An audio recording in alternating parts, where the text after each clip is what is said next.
বিসমিল্লাহির রহমানির রহিম। আসসালামু আলাইকুম ওয়া রাহমাতুল্লাহি ওয়া বারাকাতুহু। প্রিয় দিনী ভাই ও বোনেরা, আশা করি আল্লাহ সুবহানাহু ওয়া তাআলার রহমতে আপনারা সকলেই ভালো আছেন।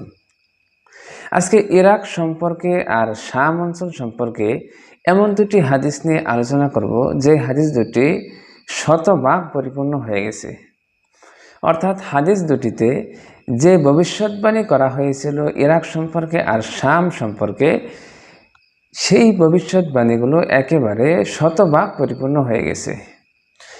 চলেন তাহলে হাদিস দুটির মধ্যে রাসূল করিম সাল্লাল্লাহু আলাইহি ওয়াসাল্লাম যে ভবিষ্যৎবাণীগুলো করেছেন তা আমরা এখন জেনে নেই।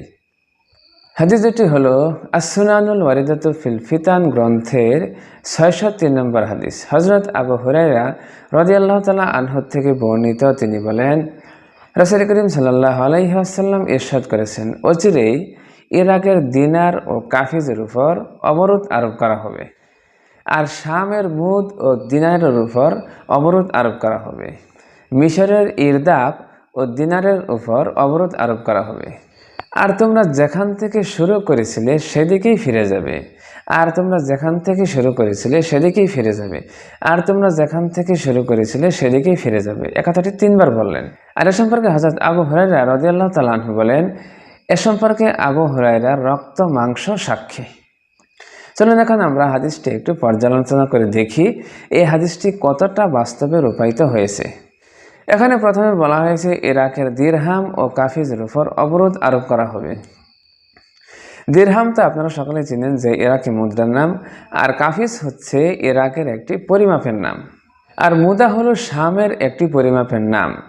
এতে ৪৫ রিতল পণ্য সংকলন হয়, আর ইরাকি ফকিহদের মতে ৮ রিতলে ১ সা হয়। সুতরাং তাদের হিসেবে এক মুদায় ৫.৫ সা ও ১ রিতল হবে। ইরদাব মিশরের একটি পরিমাপের নাম, এতে ২৪ সা পরিমাণ পণ্য সংকলন হয়।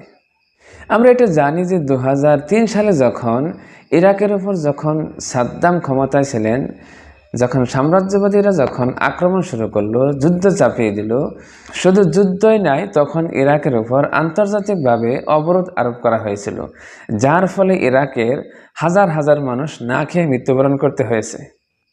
আর এই সমস্ত ঘটনা হাদিসের বাস্তবতা একেবারে শতভাগ ফুটে উঠেছে। আর বর্তমানে শাম, সিরিয়া এবং ফিলিস্তিনেও একই অবস্থা চলতেছে। সেখানেও অবরোধ আরোপ করা হয়েছে।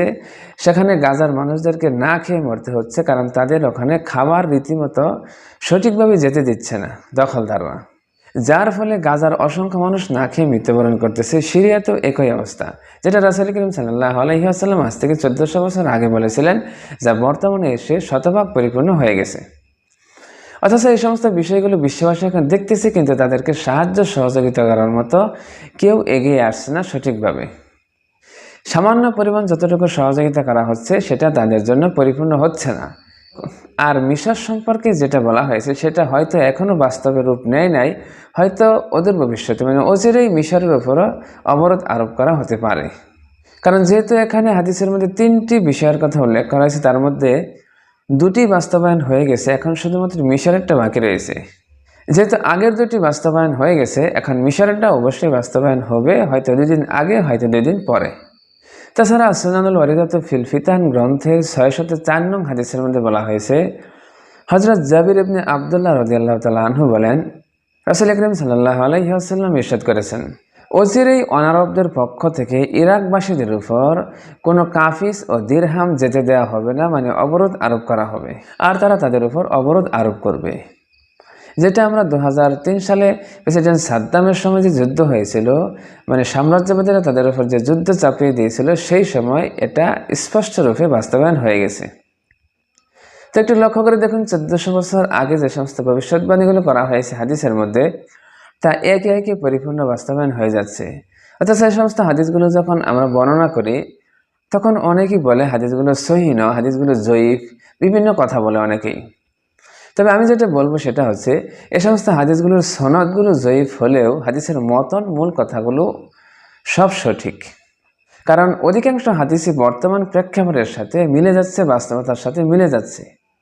যদিও হাদিসের সনদগুলো দুর্বল, সনদ দুর্বল হোক না কেন, হাদিসের মূল কথা তো বর্তমান বিশ্বের সাথে মিলে যাচ্ছে, বাস্তবতার সাথে। তাহলে কেন আমরা হাদিসগুলোকে গুরুত্ব দেব না? অবশ্যই আমাদেরকে এই হাদিসগুলোর উপর অধিক গুরুত্ব দেওয়া উচিত।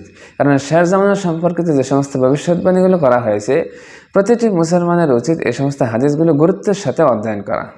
কারণ আরেকটি হাদিসের মধ্যে আসছে, যার শেষ জামানার সম্পর্কে জ্ঞান থাকবে সেই নিরাপদ থাকবে, যার শেষ জামানার সম্পর্কে জ্ঞান থাকবে না সেই ফিতনায় পড়ে ঈমান হারিয়ে ফেলবে এবং অন্ধকারের অতল গহরে তলিয়ে যাবে। তো আজকের মতো এখানেই শেষ করছি। সকলেই আল্লাহ সুবহানাহু ওয়া তাআলার রহমতে ভালো থাকবেন, সুস্থ থাকবেন। আসসালামু আলাইকুম ওয়া রাহমাতুল্লাহি ওয়া বারাকাতুহু।